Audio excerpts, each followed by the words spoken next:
आजकल एक बड़ी कॉमन सी बीमारी सुनने में आती है, डिप्रेशन। या फिर समझ लीजिए कि जैसे इसका फैशन सा हो गया है। बड़ों से लेकर छोटे छोटे बच्चों में डिप्रेशन है। हमारे आसपास 10 में से 5 लोग डिप्रेशन के शिकार मिल जाएंगे। आखिर ये डिप्रेशन होता क्या है और क्यों होता है डिप्रेशन? कुछ लोग ज़रूरत पड़ने पर दूसरों की मदद के लिए हमेशा तैयार रहते हैं। दूसरों से सहायता मांगने में भी वे हिचकिचाते नहीं हैं। पर कुछ लोग किसी संकट में घिरने पर अपने आप को बाकी लोगों से पूरी तरह काट लेते हैं। मदद लेना या सलाह मांगना उन्हें आता ही नहीं है। हम सब सुनते आए हैं कि ध्यान, योग, संतुलित आहार, व्यायाम और अच्छी नींद तनाव और अवसाद को दूर करने में बहुत प्रभावशाली है।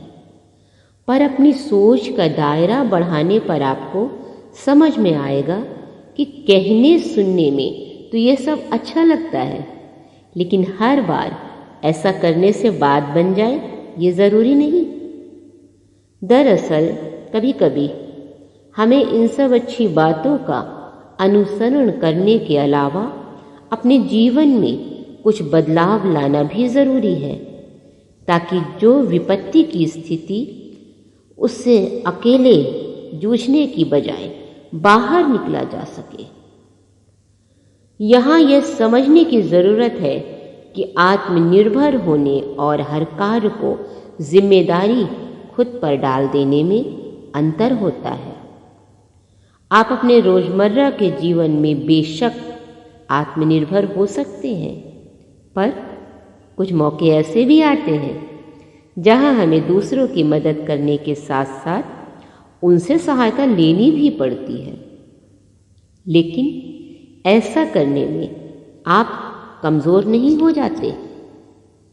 असल में मनुष्य एक सामाजिक प्राणी है जो अकेले अपना जीवन यापन कर ही नहीं सकता।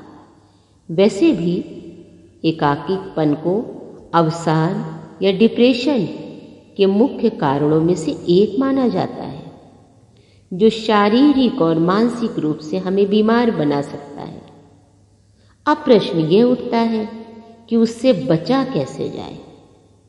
तो उपाय बहुत आसान है। अपने स्वभाव और सोच में बदलाव लाकर आप एक सामान्य और खुशहाल जीवन बिता सकते हैं। जरा आंखें बंद करके उस व्यक्ति के बारे में सोचिए जिसका नाम जहन में आते ही चेहरे पर मुस्कुराहट आ जाती है, चेहरा खिल उठता है। या फिर कोई ऐसा शख्स जिसकी आपको तकलीफ में याद आती हो, कोई दोस्त, कोई संबंधी या कोई परिचित हो सकता है। आप पाएंगे कि अलग अलग मौक़ों पर आपको अलग अलग व्यक्तियों का ख्याल आता है। ऐसा इसलिए होता है क्योंकि हम विभिन्न लोगों से विभिन्न स्तर पर जुड़ाव महसूस करते हैं और यह सेहत के लिए बहुत अच्छा है।